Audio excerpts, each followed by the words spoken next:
So, good morning, friends. Last class, we saw the need for analog to digital conversion and digital to analog conversion. And today we are going to discuss the methods of A to D converter or A to D conversion, and thereafter methods of D to A conversion. Just to quickly uh, recapitulate what we said yesterday. In our mechatronic systems, the sensors and transducers generate analog signals. Now, the next block in the mechatronic system is from transducer, the signal goes to signal conditioning system. And thereafter, that conditioned signal goes to the actuator, or the conditioned signal goes to the controller, and from controller the signal goes to actuator. So this is the flow of signals. Now, as we discussed yesterday, these analog signals, suppose these analog signals are to be given to a microprocessor or a microcontroller, which is our control element. And the microprocessor, microcontroller can receive only digital signals, but my sensor transducers are generating analog signals. So these analog signals are needed to be converted into digital form. So that's how ADC is required.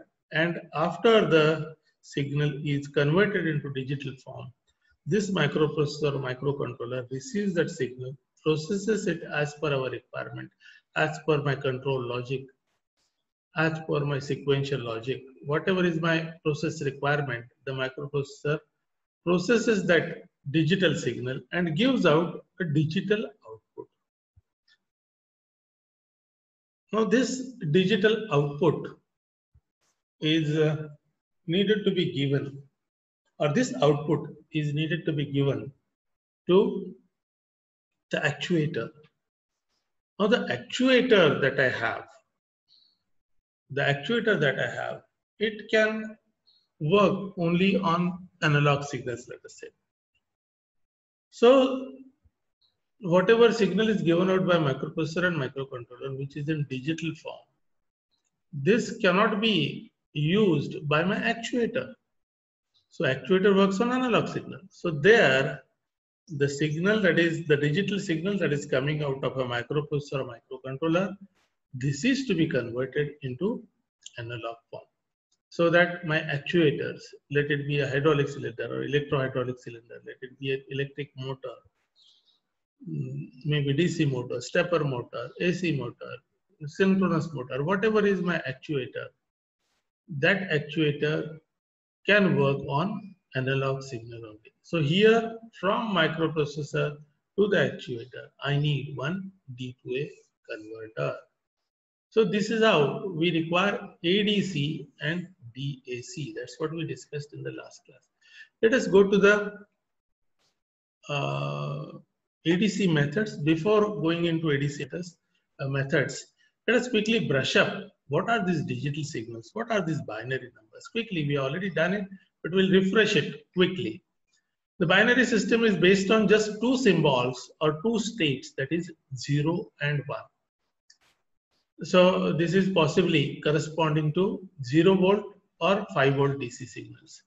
These are termed as binary digits. Bi and its part is combined and it becomes bit. So 0 and 1, the representation in the form of two states, 0 and 1 state, is called as bit or a binary digit. When a number is represented by this system, the digit position in the number indicates the weight attached to each digit. Remember, even in your decimal system, suppose number 1000 is there. So here also each digit has got some weightage. The first digit, even in digital numbers, is 0.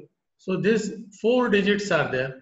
0 number corresponds to some element in the form of power of 10. Power of 10. So the second digit, power of 10, third digit, power of 10, fourth digit, power of 10. So we have the base power of 10. So that is my decimal system. In binary system, once again, I will be having representation of numbers in the form of zeros and one only. Unlike in decimal, we have 0 to 9 as the numbers used. Here in binary system, I'll be using zeros and ones.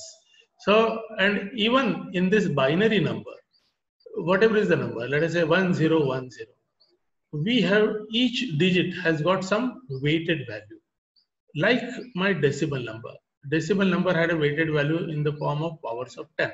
In binary numbers, we have the digit having the weighted value in the form of powers of 2. So this is binary number representation. So when a number is represented by this binary system, the digit position in the number indicates the weight attached. Please be attentive. Don't read right now. Just be attentive.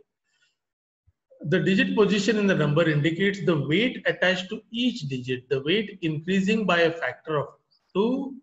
This is very important as we proceed from right to left. As we proceed from right to left, like our decimal system only. So the rightmost digit is my bit 0 or binary digit 0, which corresponds to 2 to the power 0. Second from right is bit 1, third from right is bit 2, third from right is bit 3. So we have the increasing powers of 10, 10 to the power 2 to the power 0, 2 to the power 1, 2 to the power 2, 2 to the power 3, etc., etc. as the number goes on increasing.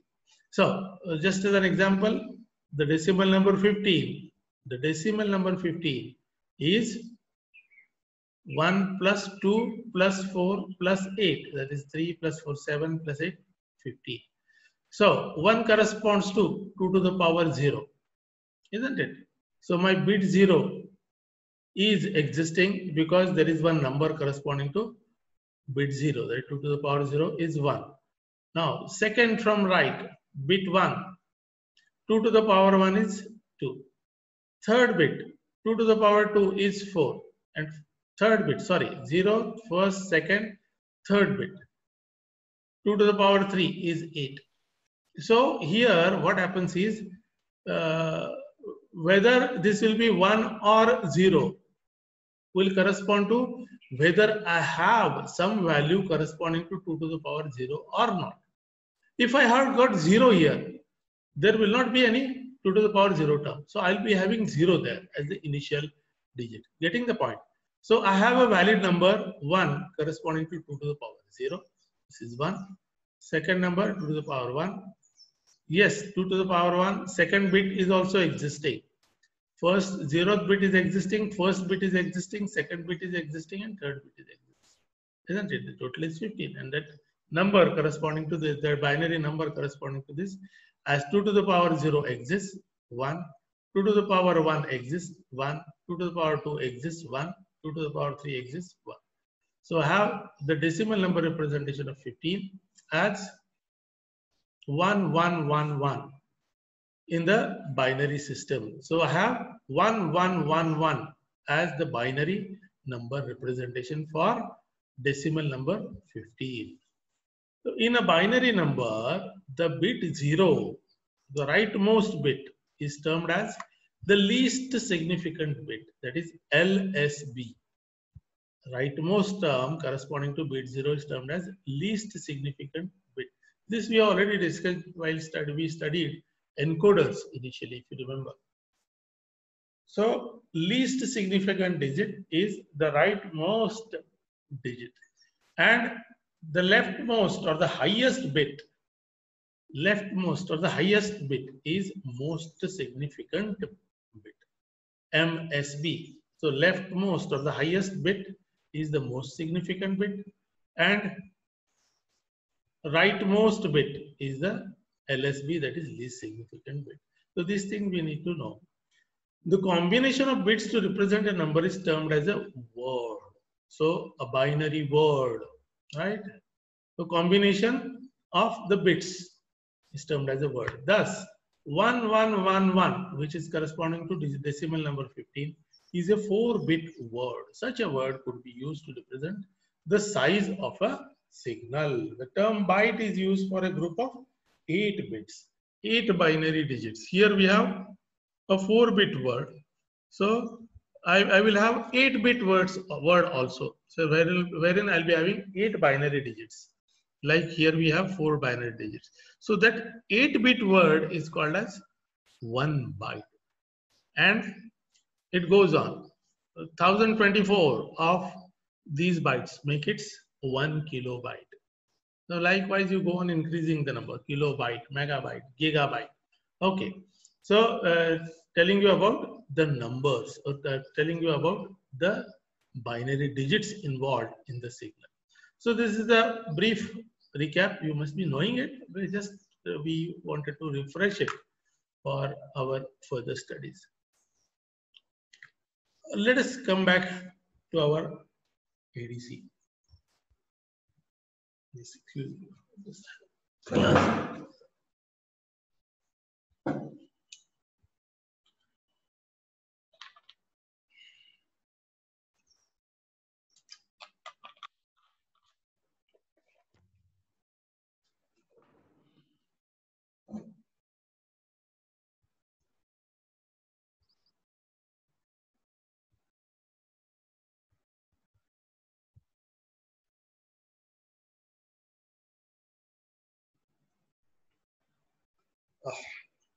So just be attentive. We are going to study the ADC, that is analog to digital conversion. We know what is analog signal. Analog signal is a signal which is varying continuously with time. So this is the analog signal. This is typically a sinusoidal signal, right? The signal is constantly varying with respect to time. So this is one form of analog signal. I can have a ramp signal as well, though the signal which is continuously increasing with time. That is my ramp signal. So that is also analog signal. This is a sinusoidal signal. In sinusoidal, I may have some exponential functions also. I may have logarithmic functions also. So the functional variations may differ. The fact of the matter is that this signal is continuously varying with respect to time. So this is my analog signal, right? Now this analog signal,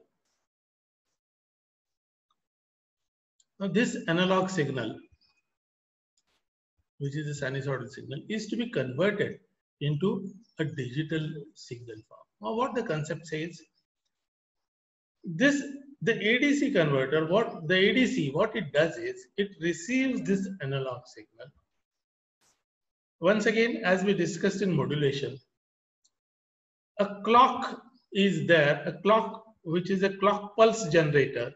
It will keep on generating pulses at regular intervals of time. So that pulse generator will be there, that clock would be there, which will be constantly generating pulses of certain value, certain magnitude. So this pulse frequency can be adjusted. Okay. So these constant pulses are constantly generated. Now this is superimposed, or rather this analog signal is superimposed by these pulses, right? So that is called as, for a given duration of time, maybe some milliseconds, these pulses are just sampling my analog signal. This analog signal, okay, this much analog signal is sampled for a certain period of time. So how it is sampled? My clock generated pulses will sample and hold that analog signal. Now what is this clock signal? Clock signal is in the pulse form. So when this is superimposed on this, so this analog signal is, so to say, chopped into pieces, depending upon how many pieces, depending upon the clock frequency that I have.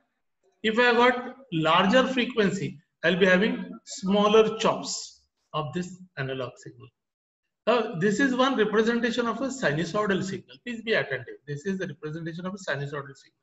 So as I said, I can have a ramp signal also. I can have a ramp signal. Okay, I'll just have some annotation.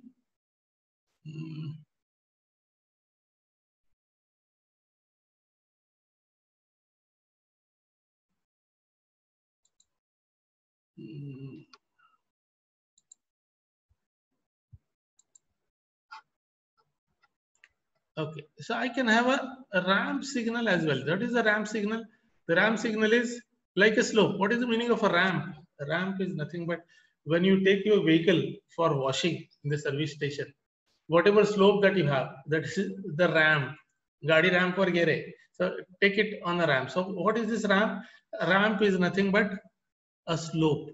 Yeah, this is a sloping signal, continuous line, sloping signal. Now this signal is continuously increasing with respect to time. So I can have a ramp signal, or I can have a step signal, I can have an impulse signal, I can have sinusoidal signal. Okay, in this case it is a sinusoidal signal. What I said, now this clock which is generating the pulsed output, it will chop down this analog signal into number of pulses, right? So this is the sampled signal. So what happens is the signal has come for certain duration, it is captured, right?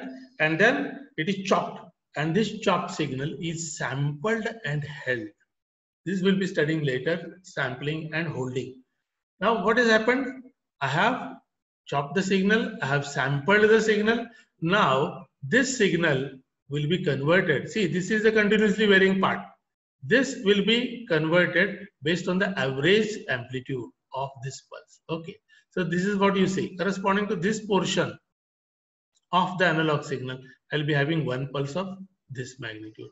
Corresponding to next portion of this analog signal, I'll be having this pulse portion. Okay, I'll have zero output for this pulse, for this part of my analog signal. Then I'll be having corresponding to this chopped part, I'll have a pulse of this magnitude. Likewise, this analog signal is chopped down into digital signal. This is how my analog signal is converted into digital signals or pulsed signals.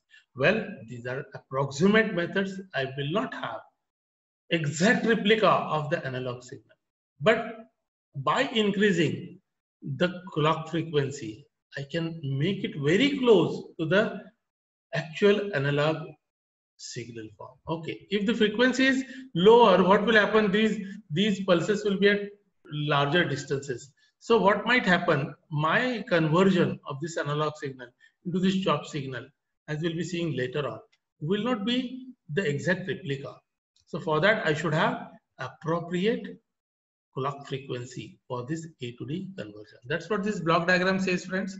Input, which is the analog signal, it is sampled and held, and then analog A to D conversion takes place. That analog signal is converted into digital signal. This is a simple block diagram representation. This is in general what happens in A to D conversion. D to A conversion, the opposite will happen. It will receive the digital signal. It will receive a digital signal, and then it will be converted into analog form. Okay, let us move forward. Okay, this is written in some words. Okay. Okay. So quickly we'll read out. The procedure used is that, please be attentive. A clock supplies regular time signal pulses to the A to D converter, and every time it receives a pulse, it samples the analog signal. एक sample घेतली म्हणत नाही का आपण lot मधली एक sample घेतली. So the part of the analog signal is sampled. The figure A illustrates analog to digital conversion. That's what we saw. Figure B shows analog signal. Figure C, clock signal, and the resultant of the sampling is a series of narrow pulses that is shown in figure D. The sample and hold unit is then used to hold each sampled value until the next pulse occurs. So, the analog signal is not taken. Well, this time is very small. Don't think that I'm processing the analog signal, waiting for some minutes, and then I'm processing the next analog signal. No, the time runs into microseconds and nanoseconds. So it happens so fast, the sampling and holding, it happens so fast. We don't even realize that this conversion is taking place. So with the blink of the eye, I have the digital conversion. But actually it is taking some finite time. Okay. The sample and hold unit is necessary because the ADC requires a finite amount of time, maybe in microseconds. But finite time is required. The time that is this termed as conversion time to convert the analog signal into digital one. Though the time is very small, that's what we don't sense it, we don't feel it. But some time is required in sampling and holding unit. Let us going for this. We already see this. Let us see one importance of this sampling frequency. As I said earlier, effect of sampling frequency. This is a sinusoidal analog signal that we have. Please be attentive. This analog signal we have. Now, this signal is sampled by using a sampling signal. What is the sampling signal? As I said, the clock generating pulses of defined magnitude. Okay, so this is the sampling signal. Now, this signal, as you can see, in a finite time, I have got so many pulses. So the sampling frequency is a bit higher.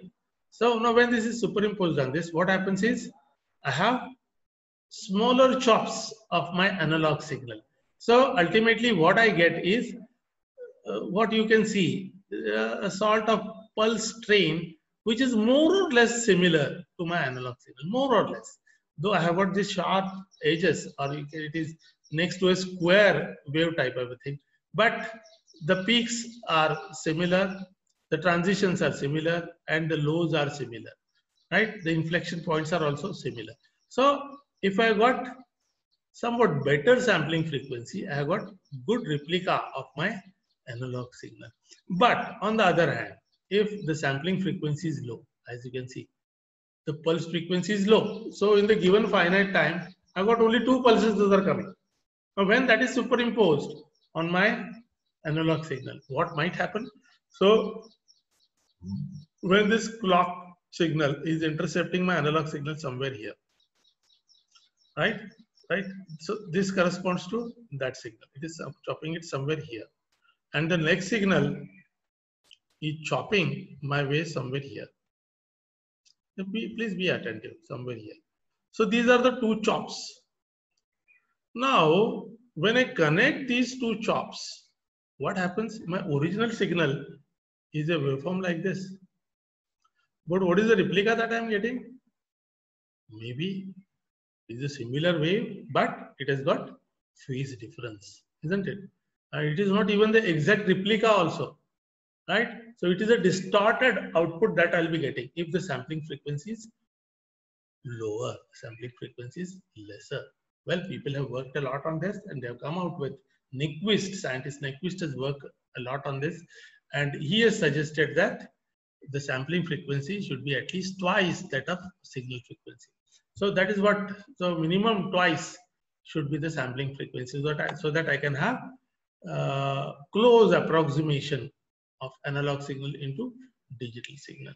Otherwise, what I get is a distorted or a false converted signal. This is called as alias of a signal. Alias. Do you know the word aliasing?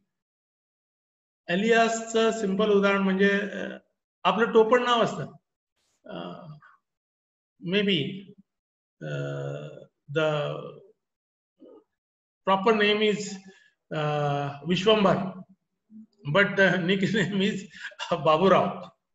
So Vishwambar alias Baburao. Alias, which is not same, but similar. आपलं टोपण नाव. तसं what happens is the meaning, I told you the meaning of the word alias. So that word is used here. So if I don't have proper sampling frequency, what I get is a false signal. This false signal is called as aliasing effect. Aliasing effect. Now once again, I need to have some more electronic circuit which will do the anti-aliasing. म्हणजे distortion आहे ते काढून टाकायचं काम करावं लागेल. So this is because of what? Because of inappropriate clock frequency, inappropriate sampling frequency. I'll be getting aliasing effect. I'll be getting false signal conversion effect if I got lesser sampling frequency. So effect of sampling frequency is very important, because while designing any A to D converter, the clock that I'm going to select should have appropriate sampling frequency, minimum twice the analog signal. That's what is written here. Let us quickly go through it. Sampling frequency, when the signal, please be attentive, when the signal is reconstructed from the samples, when the signal is reconstructed from the samples, it is only when the sampling rate is at least twice that of the highest frequency in the analog signal. It is only when the sampling rate is at least twice that of the highest frequency in the analog signal that the sample gives original form of the signal. If the sampling rate is at least twice that of the highest frequency in the analog signal, that the sample gives the original form of signal. This criterion is known as Nyquist criterion or Shannon's sampling theorem. When the sampling rate is less than twice the highest frequency of the analog signal, what happens? The reconstruction can represent some other analog signal. माझं original signal सारखं मला signal मिळणार नाही, reconstructed signal. Some other analog signal, some distorted signal. We obtain a false image of the real signal. This is termed as aliasing. Even CAD/CAM मध्ये शिकताना तुम्ही aliasing and anti-aliasing शिकला असेल. If you remember, while designing, while using CAD software, any of the solid modeling software, there is one tool, aliasing and anti-aliasing part in 3D graphics. This term you must have heard. So aliasing is falsification of the original signal.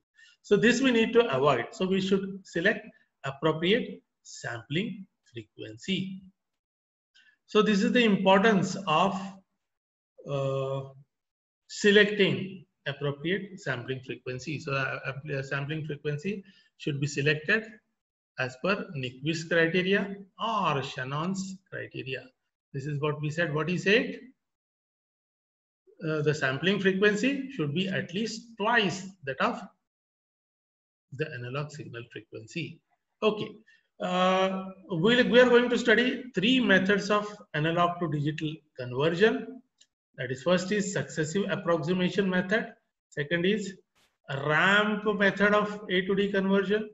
There is one more sub method, extension of ramp method. There is dual ramp method that will not be studied.